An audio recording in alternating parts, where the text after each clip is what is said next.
विकास एक ऐसा कार्य है कि उसी पर हमारी भविष्य की आशाएं टिकी हुई है। निमाड़ी युग पुरुष सुभाष यादव, जो समाज जागरूक और जीवंत होते हैं वही अपनी आजादी का उपयोग कर पाते हैं और वही अपनी आजादी को सुरक्षित रख पाते हैं।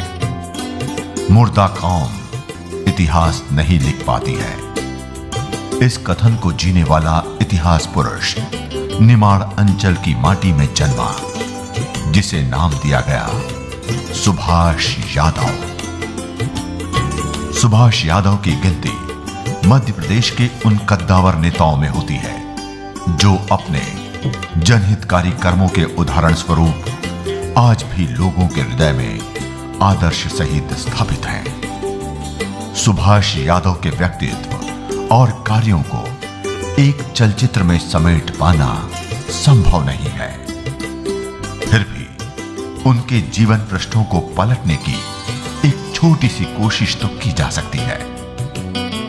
धुन का पक्का, बात का सच्चा ये कर्मयोगी 1 अप्रैल 1946 को निमाड़ की कसरावत तहसील के गांव बोरावा में एक कृषक परिवार में जन्मा। कोई नहीं जानता था कि एक कृषक श्री गंगाराम जी यादव के घर जन्मा साधारण बालक एक असाधारण इतिहास का हिस्सा बनेगा।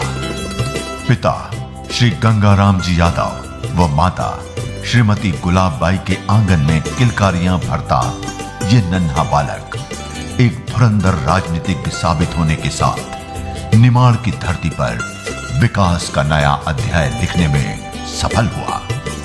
लगन, अनुशासन, कर्मता और साहस की शिक्षा की पाठशाला सुभाष के परिवार से ही शुरू हुई। सुभाष यादव एक व्यक्ति नहीं, कर्मयोग दर्शन की एक पाठशाला का नाम है। धर्म, जात, संप्रदाय से ऊपर उठकर उन्होंने अपना पूरा जीवन राजनीति को समर्पित कर दिया। सतत संघर्ष का रास्ता चुनकर सुभाष ने हर चुनौती को परास्त किया।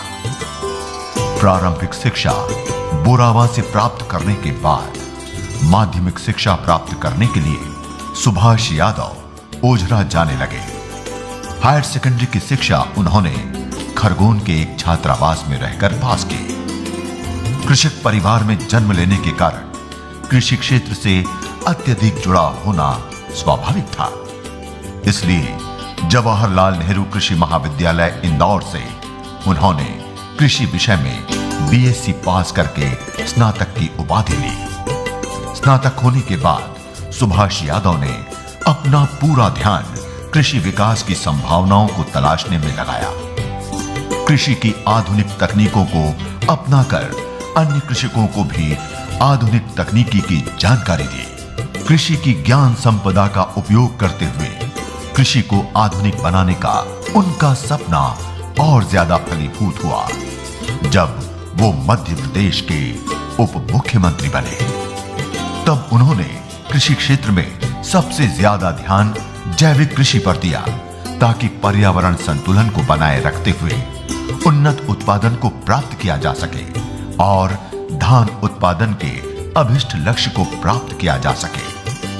सुभाष यादव समाज सेवा और सार्वजनिक क्षेत्र के विकास को राजनीति का प्रथम अध्याय मानते थे। इसलिए वे सार्वजनिक हित के कार्यों को रचनात्मक स्वरूप देने में हमेशा कार्यरत रहे।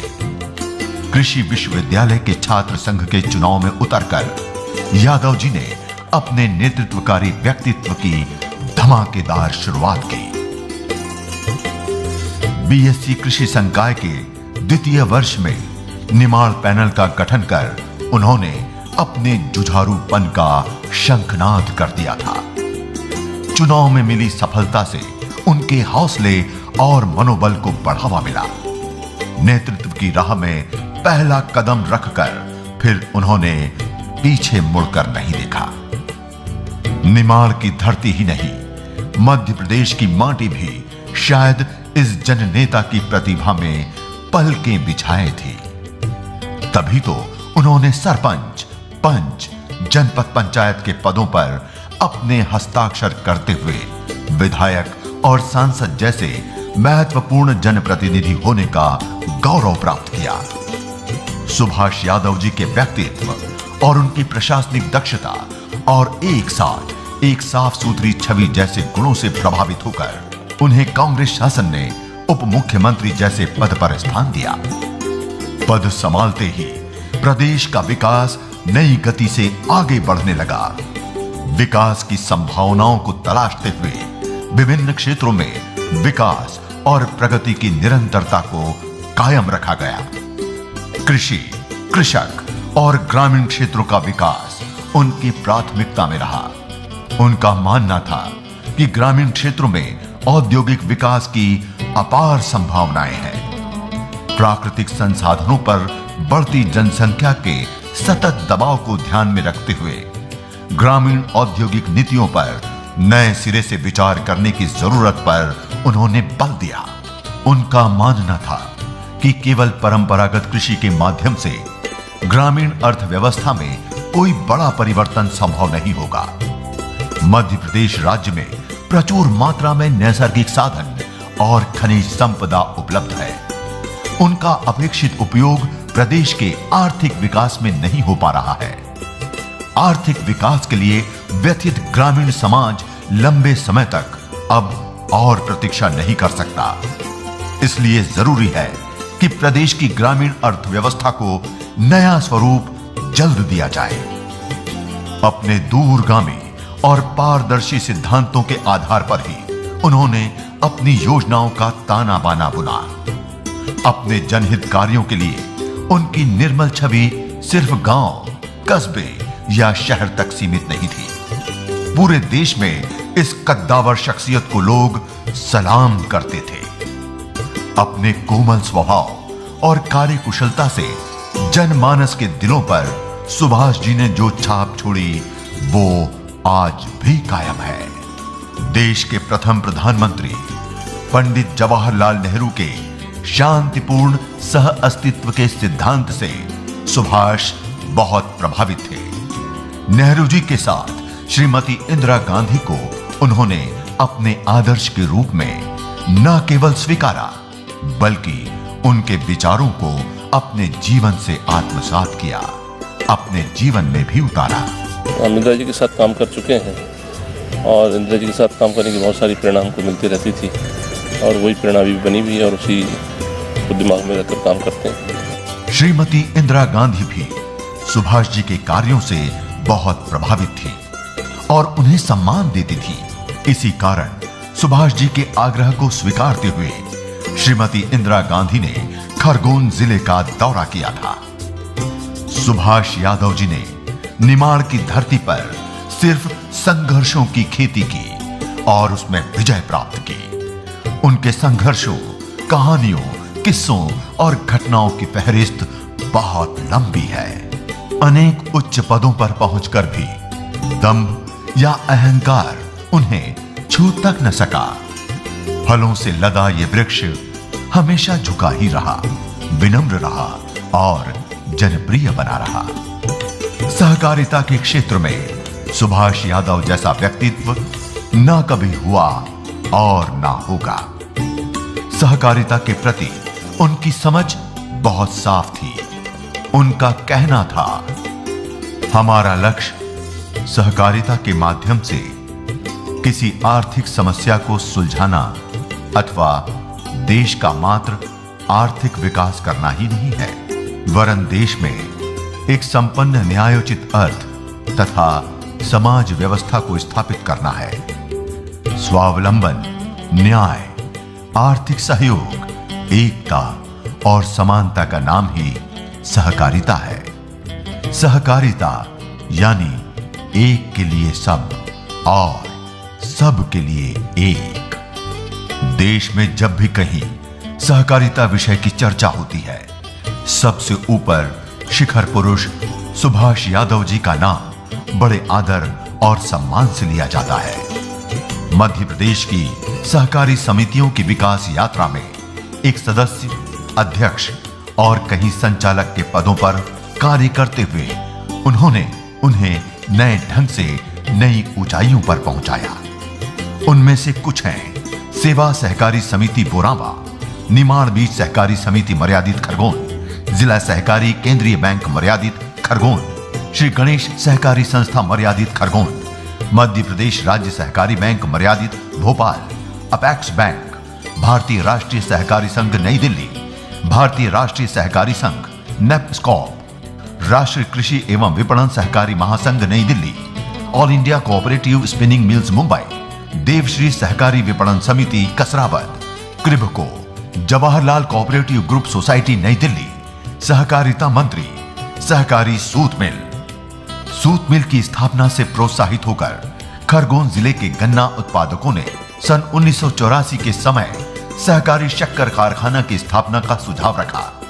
इस लक्ष्य को पाना एक बेहद मुश्किल कार्य था, लेकिन अपने अथक प्रयासों से सहकारी शक्कर कारखाने की स्थापना को स्वीकृत कराया। 1996-97 में कसरावद विधानसभा क्षेत्र के सखर देवला में सहकारी शक्कर कारखाने की स्थापना हुई। सुभाष यादव जी ने एक किसान नेता के रूप में अपने दायित्वों का सफलतम निर्वहन किया, जिनमें प्रमुख हैं नकली बीजों की रोकथाम, नकली रासायनिक खादों पर प्रतिबंध, कृषि उपज मंडियों का आधुनिकरण, नकली रासायनिक दवाओं पर पाबंदी, कृषि महाविद्यालय में आरक्षण, भूमि तथा जल संरक्षण योजनाएं, गन्ना आयुक्त का गठन, कृषि नीति निर्माण, कृषि में महिलाओं की भागीदारी। सुभाष यादव जी के व्यक्तित्व और कृतित्व का संक्षिप्तीकरण बहुत मुश्किल है, फिर भी उनके राजनीतिक जीवन और अन्य पदों को इस प्रकार रखा जा सकता है: सरपंच, पंच, जनपद पंचायत कसरावद, लोकसभा चुनाव, जिला अध्यक्ष जिला कांग्रेस कमेटी कसरावद, सभापति, अध्यक्ष भारत कृषक समाज मध्य प्रदेश इकाई, विधानसभा चुनाव, मध्य प्रदेश कृषक कल्याण आयोग, अध्यक्ष रेलवे कन्वेंशन कमेटी, अध्यक्ष कला परिषद, अध्यक्ष मध्य प्रदेश पर्यटन विकास निगम, उप मुख्यमंत्री मध्य प्रदेश शासन, अध्यक्ष मध्य प्रदेश कांग्रेस कमेटी। सहकारी आंदोलन के हर शिखर पर बस यही नाम लिखा है: सुभाष यादव। सहकारिता के माध्यम से अनुसूचित जाति के उत्थान की बात हो या अनुसूचित जनजाति के उत्थान की, अल्पसंख्यक उत्थान, महिला सशक्तिकरण की बात हो या ग्रामीण शहरी किसान की सहकारिता की, ये जननायक हमेशा अपने प्रयासों के साथ अग्रिम पंक्ति में खड़ा दिखाई देता है। मध्य प्रदेश विधानसभा चुनावों में जब कांग्रेस पार्टी को करारा झटका लगा और तात्कालिक मुख्यमंत्री दिग्विजय सिंह ने आगामी 10 वर्षों के लिए प्रदेश राजनीति का कोई सक्रिय पद लेने से इनकार कर दिया, तब सबकी निगाहें सुभाष यादव पर ही टिकी थी। ऐसी विषम परिस्थिति के दलदल से बाहर कांग्रेस को निकालने का दायित्व सुभाष यादव जी के कंधों पर आ गया। उन्हें 22 दिसंबर 2003 को अखिल भारतीय कांग्रेस कमेटी द्वारा प्रदेश अध्यक्ष मनोनीत किया गया। इस कांटों भरी ताजपोशी का भी एक सेनापति की तरह उन्होंने पूरे दमखम के साथ निर्वहन किया। अपने पूरे जीवन को जनहित के लिए समर्पित कर जीने वाला ये श्रमदधीथी आज चिर विश्राम में चला गया। जब जब भी मध्य प्रदेश का इतिहास लिखा जाएगा, निमाड़ माटी के इस जनप्रिय कर्मयोगी का नाम उन लोगों की फहरिस्त में सबसे ऊपर होगा जिन्होंने अपने क्षेत्र और अपने प्रदेश को सजाने संवारने में अपने जीवन का पूरा हिस्सा समर्पित कर दिया। माटी के इस सपूत को शत शत नमन।